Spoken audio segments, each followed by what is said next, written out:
जय हिंद। आज हम आप लोगों को लेकर आए हैं क्लास 12th के हिंदी का बहुत ही महत्वपूर्ण टॉपिक जिसका नाम है पंच लाइट। अर्थात ये जो है आपके यूपी बोर्ड एग्जाम में हर साल पूछे जाते हैं। तो इसकी जो है पंच लाइट की कई चीज़ें ऐसी पूछी जाती है, जैसे मुख्य पात्र का चरित्र चित्रण, कई का पाठ का सारांश, या पूछ सकता है इसके कथा वस्तु। यानी इसमें जो है पंच लाइट में एक होते हैं पात्र का चरित्र चित्रण पूछेगा, या फिर उसकी कथा वस्तु पूछ सकता है, या फिर पूछ सकता है कि पाठ के सारांश को बताइए। तो देखिए ये जो है बोर्ड में तो एकदम श्योर है कि आते ही हैं। तो आइए देखते हैं पंच लाइट कहानी के पाठ का सारांश या फिर कथा वस्तु। तो इसको कौन लिखा था? तो फणीश्वर नाथ रेणु जी ने इसको लिखा था। और इसमें जो है इस कहानी के जो कथा वस्तु या सारांश, तो पहले लिखेंगे क्या? पंच लाइट की खरीदारी, पंच लाइट या पंच लाइट की खरीदारी। तो देखिए फणीश्वर नाथ रेणु द्वारा रचित कहानी पंच लाइट का सारांश निम्नलिखित है, यानी इसकी मुख्य विशेषताएं निम्नलिखित है। ऐसे या नीचे लिखना शुरू कर देंगे क्या कि देखिए एक होता है महतो टोली होती है, जिसमें क्या होते हैं गांव के मुखिया होते हैं, सरदार होते हैं। इसी में आते हैं गुलरी काकी आती हैं, एक आती है मुनरी आती हैं, और एक आता है इसका मुख्य जो पात्र है वो है गोधन, जो क्या है कि पंच लाइट को जलाना जानता है। तो ये जो कहानी है गुलरी काकी, मुनरी और एक ये गोधन और सरदार के बीच क्या होती हैं, इर्द गिर्द घूमती रहती हैं। तो आइए देखते हैं क्या है कि महतो टोली ने के पंचों ने पिछले 15 महीनों से, महतो टोली के पंचों ने पिछले 15 महीनों से दंड जुर्माने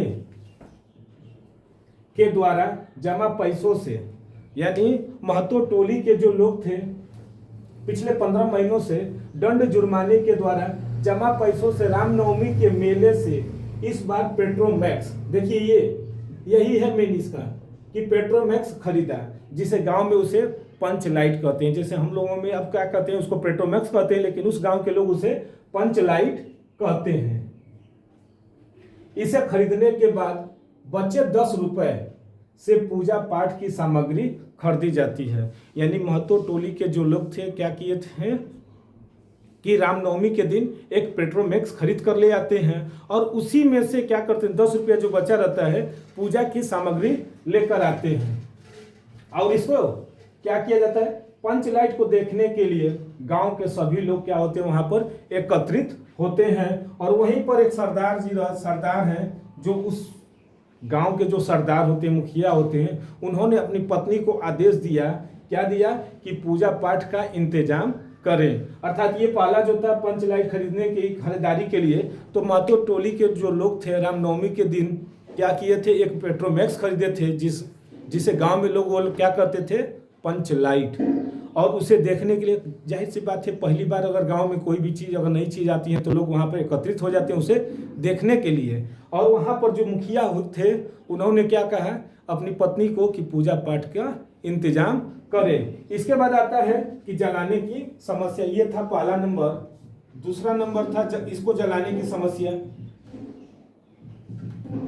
देखिए बच्चा, अब क्या होता है कि पेट्रोमैक्स को जलाने की समस्या हो जाती है, क्योंकि पेट्रोमैक्स तो खरीद कर आ गया लेकिन उसे जलाने वाला कोई नहीं था, यानी उसे जलाने के लिए कोई नहीं जानता था कि ये कैसे जलता है। लेकिन महतो टोली के जो लोग थे थोड़ा स्वाभिमानी थे, उन्हें वो लोग कहने का मतलब ये था कि अगर यह पेट्रोमैक्स हम लोगों से नहीं जला, यानी हमारी टोली से नहीं जला, तो हम लोग किसी दूसरे टोली से मदद नहीं लेंगे। भले यह पेट्रोमैक्स इसी तरह पड़ा रहे लेकिन हम लोग दूसरे से मदद नहीं लेंगे।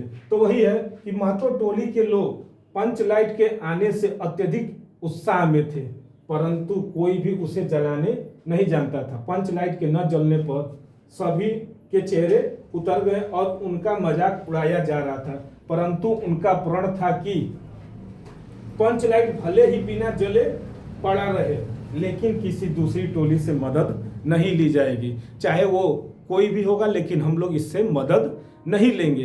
ये क्या थे, देखिए कि पंच लाइट की खरीदारी हो गई, दूसरा हो गई जलाने की समस्या, क्योंकि हम खरीद कर लाए हैं तो जलाना कोई जानता नहीं, तो एक समस्या वो हो गई। तो आइए देखते हैं कि पंच लाइट कैसे जलता है।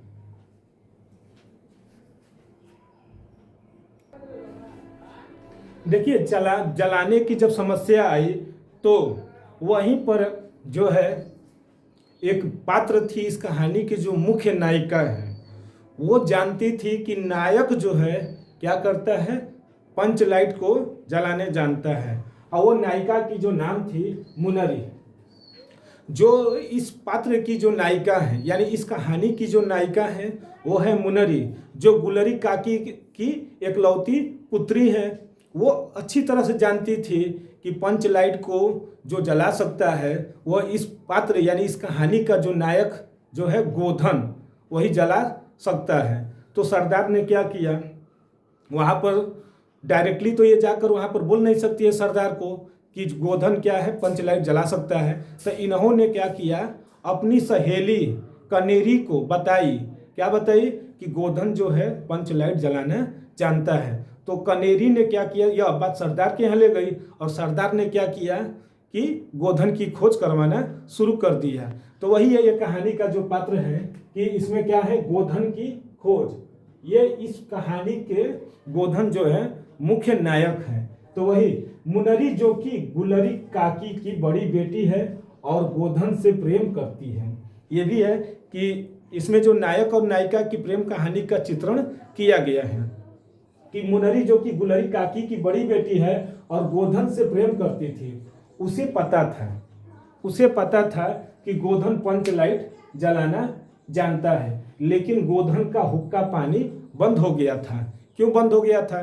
क्योंकि ये जो मुनरी और गोधन एक दूसरे से अथाह प्रेम करते थे, जो कि यह बात गुलरी काकी को पता चला तो पंचायत बैठाई और पंचों ने क्या किया था, गोधन का हुक्का पानी यानी जो खाना पीना है वो गांव के बाहर कर दिया गया, यानी उसको गांव से बहिष्कृत कर दिया गया, अपने समाज से उसको बाहर कर दिया था। जिसकी वजह से गोधन क्या किया था, वो गांव छोड़कर चला गया था और गांव समाज से हटकर वो अपना काम करता था। लेकिन यहाँ पर क्या हुआ कि मुनरी की सहेली कनेरी थी, उससे कहा कि गोधन पंच लाइट जलाना जानता है। कनेरी ने यह बात सरदार तक पहुंचाई।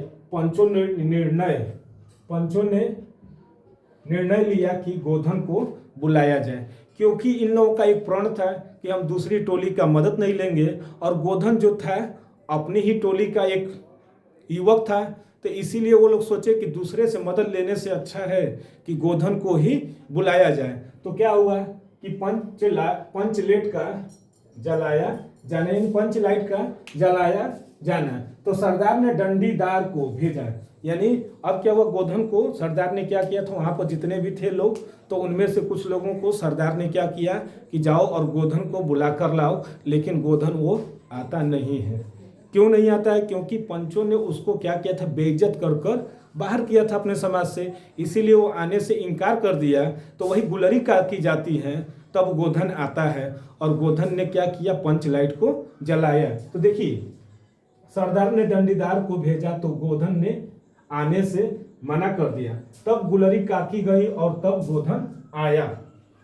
अब यहाँ पर बात आती है कि स्पिरिट न मिलने पर, यानी जो था कि किससे जलाया जाए, यानी पंच लाइट को जलाया किससे जाए, तो वहाँ पर स्पिरिट न मिलने पर गड़ी, यानी यहाँ पर गड़ी भी लिख सकते हैं, गड़ी के तेल से पंच लाइट जला दी गई। यानी पंच लाइट जो है किससे जलाई गई, गड़ी की तेल से। और सभी लोग क्या हो गए, बहुत खुश हो गए।